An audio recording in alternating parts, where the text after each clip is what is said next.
참 예수님, 예, 벌써 대림 3주일이고 장미주일처럼 이렇게 사제 옷이 딱 1년에 2번 장미 색깔을 입는 제사를 하는데 오늘 바로 장미주일입니다. 이제 성탄이 얼마 안 남았다. 이제 지치지 않도록 기쁨, 그리고 그 기쁨을 가난한 이웃들에게 나누는 자선주일입니다. 오늘 이 루카복음 3장 10절에는 세례자 요한에 대한 자세한 이야기가 나옵니다. 이 세례자 요한은 살아있을 때 정말 예수님보다 훨씬 더 유명했던 분이죠. 오늘 그가 혹시 메시아가 아닐까? 오늘 복음에 나오는 사람들이 그 사람의 가르침을 듣고 했던 말입니다. 야, 우리가 기다리던 메시아가 저 사람이 아닐까? 그래서 세례자 요한을 그리스도, 예수 그리스도가 아니라 요한 그리스도죠. 요한을 그리스도로 믿는 종교가 나중에 생겨났고 2000년이 지난 지금도 소수 종교로 남아있다고 할 정도로 이 세례자 요한의 영향력이라는 것은 어마어마했습니다. 어마어마해서 이 초대교회 때 예수님보다 훨씬 유명했던 사람이 세례자 요한이었는데, 이 초대교회는 이 세례자 요한과 예수님을 비교할 수가 없었습니다. 왜냐하면 세례자 요한은 인간이었고 예수님은 하느님의 아들이었기 때문에 아무리 세상에 세례자 요한이 유명해도 이 세례자 요한과 예수님을 비교할 수 있는 존재가 아니었기 때문에 그래서 오늘 신발끈을 풀어드릴 자격조차 없다라는 말을 하면서 자기는 물로 세례를 베풀지만 예수님은 불과 성령으로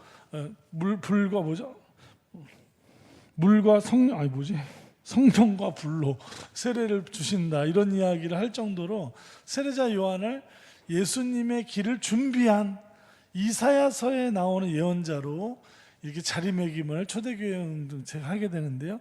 오늘 세례자 요한의 가르침과 예수님의 가르침이 어떤지 극명하게 드러나게 됩니다.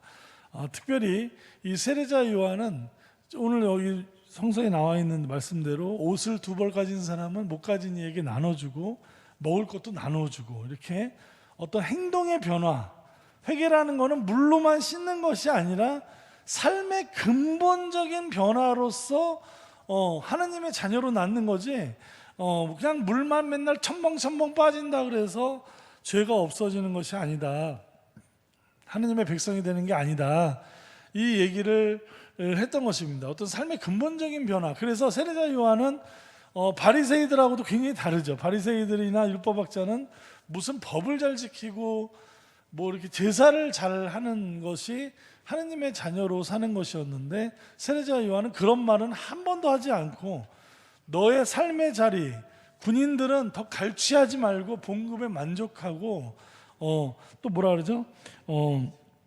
세리를 받은 사람들에게 정해진 것을 더 요구하지도 말고, 세리들에게 이렇게 얘기하죠. 군인들에게도 그렇게 삶의 근본적으로 정말 하느님의 자녀다운 삶을 살아라, 이것이 세례자 요한이 그 율법학자들이나 바리사이들하고 전혀 다른 어떤 율법을 지키는 것을 통해서 하느님의 자녀가 되는 게 아니라 너의 삶 자체를 바꾸라 말이죠. 이런 얘기를 하면서 그러면서 세례는 단 한 번 받는 세례지 맨날 물속에 들어간다고 해서 죄가 없어지는 것이 아니다, 이렇게 하면서 대중의 어마어마한 인기를 이 세례자 요한이 받게 됐습니다. 자, 근데 예수님과의 결정적인 차이는 어디서 나오냐면 이 하느님과는 너무나 다릅니다. 세례자 요한이 한 말이죠. 알곡은 당신의 곳간에 모아들이시고 쭉저기는 꺼지지 않는 불에 태워버리시는 분이 하느님이다. 굉장히 무섭죠. 무섭습니다. 이 심판에 대한 이야기를 하면서 세례자 요한이 말했던 하느님은 쭉정이는 불에 태워버리는 하느님이라는 얘기죠. 어떤 징벌의 하느님, 어떤 심판의 하느님을 이야기합니다. 그러니까 이 징벌과 심판을 피하려면 어떻게 해야 된다? 회개하는 삶을 살아야 되는 것이죠. 그렇게 세례자 요한은 바리새이와 율법학자가 얘기했던 그런 심판의 하느님에서 벗어나지 못하고 있습니다. 그러나 예수님께서 믿으셨던 하느님은 어떤 하느님이죠? 예, 바로 모세가 만났던 하느님이죠. 고통받는 백성들의 울부짖음을 들으시는, 젖떨어진 아이가 울 때 엄마가 그 젖떨어진 아이에게 젖을 먹이는 하느님, 엄마처럼 목마르고 배고픈 백성의 고통을 보지 못하시는, 백성을 늘 측은히 여기시고 불쌍히 여기시는 하느님, 그들을 죽음의 땅에서 생명의 땅으로 데리고 나오시는 하느님, 이 하느님, 이 모세가 만난 이 하느님이 바로 예수님의 하느님이시죠. 무한하신 자비와 우리가 아무리 부족해도 용서하시는 하느님, 자비로우신 하느님, 이게 바로 예수님의 하느님. 세례자 요한이 쭉정이를 불에 태우는 그런 하느님이 아니라 자비와 사랑이 넘치시는 하느님이 바로 예수님의 하느님. 여기서 결정적으로 세례자 요한과 예수님이 갈라서는, 아마 여기서 처음에 예수님이 세례자 요한의 세례운동에 가담하셨거든요. 그러다가 거기에서부터 다른 거죠. 그래서 그 세례운동에서 나오셔서 독자적인 길을 가기 시작하셨던 것입니다. 그래서 예수님은 우리를 이 하느님의 잔치, 하느님은 하늘나라에 대한 이야기를 성서에서 잔치에 비유하시죠. 잔치는 어떤 거죠? 우리가 초대받으면 가서 그냥 주인장이 베풀어 주는 그 모든 것을 받아 먹는 에덴 동산 잔치, 이게 하늘나라라는 것이죠. 거기에는 어떤 것이 있습니까? 그냥 이웃들과 가진 것을 다 주인이 나누어 주는 것에 풍요롭게 서로 나누어 먹는 그 기쁨을 이웃들과 나누는, 바로 이런 하늘나라의 삶은 하느님이 베풀어 주신 하늘나라의 잔치다 말이죠. 그래서 나 혼자만을 위해 사는 것이 아니라 이웃과 함께 모든 것을 나누는, 거기에 우리를 초대하신다는 것이죠. 그래서 우리가 세례자 요한의 제자가 아니라, 하느님을 무서워서 섬기는 것이 아니라 하느님이 너무 자비로우심을 우리가 배워서 사는, 이 자녀들도 말이죠. 부모님한테 엄마 아빠가 무서워서 말을 듣는 아이와 엄마 아빠가 너무 좋아서 말을 듣는 아이가 나중에 어떻게 되겠습니까?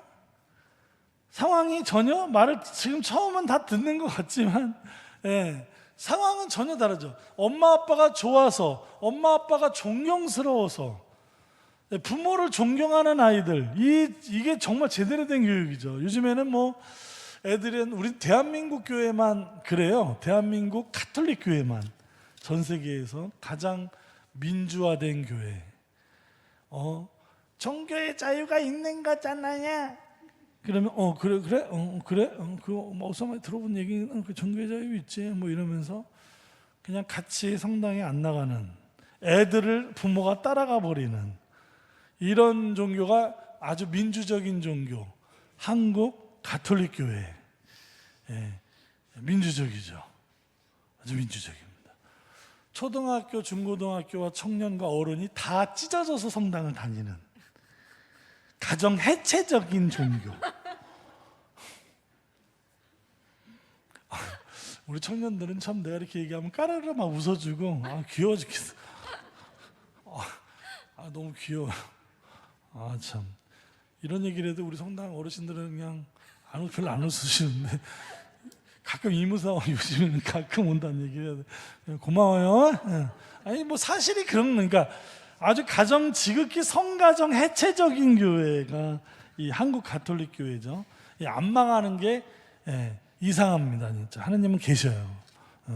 이게 말이 됩니까? 다 찢어져 갖고 이 난리를 치고 애들이 뭐라고 한마디 하면 다 따라서 안 나가는. 원래는 그게 아니죠. 이영자 씨 아십니까? 이영자 씨? 네. 이 뚱뚱이 뚱뚱하죠. 뚱뚱한 게 죄입니까? 저도 뚱뚱합니다. 뚱뚱한 게 무슨 죄입니까? 마른다는 건, 말랐다 그러면 죄가 아니고 뚱뚱한 건 죄입니까? 재미없으세요? 또 웃는 면이 별로 없어요.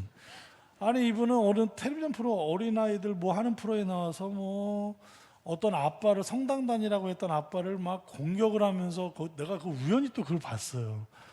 저 프로에 내가 나갔어야 되는데, 아니면 이영자 씨를 여기다 데려다 놓고 한판 붙었으면 좋겠는데, 이게요 어린아이들의 신앙교육은 종교의 자유라는 걸 얘기하는 게 아닙니다. 이거는 나라에서 얘기하는 거예요. 행정부에서 국민에게 종교의 자유가 있고 집회결사의 자유가 있고, 예? 무슨 말인지 아시죠? 예. 주권과 권리를 얘기할 때 그 얘기하는 거지. 이스라엘이나 미국이나 선진국을 보세요. 무슨 종교의 자유입니까? 뭐 이스라엘이 바보 같은 나라입니까? 미국이 바보 같은 나라예요? 아니에요. 부모는 자신이 믿는 가장 고귀한 가치를 자녀에게 가르쳐야 될 의무가 있습니다. 그 나라에서는요, 종교의 자유는 그런 데 쓰는 게 아니에요.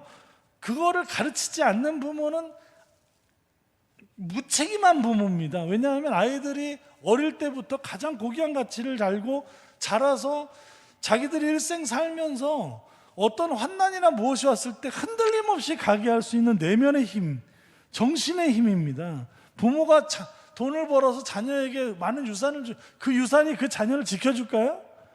완벽하게 지켜줍니까? 하지만 정신적인 유산은 다른 거거든요. 그래서 이스라엘은요, 없어요. 누구도 그냥 무조건 다 유대교인 거고, 미국이나 이런 다 보십시오. 장난 아닙니다. 그 아이들은 신념 자체가 다르죠. 세상을 맞이하는 태도 자체가 다릅니다. 우리는 애들부터 어른들까지 다 이게 막 말랑말랑 흔들리는 갈대. 이렇게 뭐 얘기가 더 여기까지 왔지? 이 예수님 말씀에 드러나는 하느님의 저 따뜻한 신앙, 이 세상은 하느님의 초대, 하느님의 잔치이고 우리는 그것을 나누면서 이웃과 살 때 가장 행복한 하느님 나라를 우리 안에서 만날 수 있다는 이런 가치 있는 세상을 부모님으로부터 배워서 나는 커서 그런 사람과 그런 나라를 위해서 내가 이 나라를 만들고 걸어가고. 대한민국이 어디 그런가요 지금? 말이 그렇지 얼마나 많은 경제적으로만 잘 살면 됩니까? 어떻게 보면 되게 천박해요. 정말 너무나 젊은 사람들은 결혼하고 자식 낳고 이런 거 하는 것 자체가 너무나 어렵고 너무나 세계에서 가장 자살을 많이 하는 이런 이상한 돈만 있으면 뭐합니까? 내면이 다 허약하고 빈곤한 채 불평등에 완전히 그냥 왕국으로 가고 있는 이 나라. 갑자기 또 우울해지네. 오늘 제가 함께 뽑아본 성가는 가난한 마음에 주님께서 다가오시어 그 사랑의 손길로 우리를 어루만지시네. 우리가 이렇게 강한 사람들이 아닙니다. 한 사람 한 사람 보면 다 약하고 가난한 인생들입니다. 뭐 돌을 가지면 우리가 또 얼마나 가졌습니까? 하지만 주님께서 우리에게 오시고 그 사랑의 손길로 우리를 어루만지시면서 우리 마음이 닫혀 있어 주님을 보지 못하지만 사랑으로 그 닫힌 우리의 마음을 비추고 깨닫게 해 주신다는 것이죠. 그래서 주님의 손길이 필요한 곳에 사랑의 기적들을 한없이 베풀어 주시는데 바로 우리가 그 사랑을 잘 알지는 못하지만 믿음으로 주님께서 보여주신 그 길을 걸어갈 때, 우리가 걸어갈 때 우리를 통해서 주님께서는 이 세상에 당신의 아름다운 하느님의 나라를 조금씩 밝혀나가고 만들어 가신다는 신앙을 우리도 굳게 갖고 그렇게 살고 우리 자녀들에게 그것을 가르치고 우리 아이들도 성장해서 자신의 삶을 이런 예수님의 아름다운 가치를 살 수 있도록 우리가 함께 노력해야 되겠습니다. 아멘.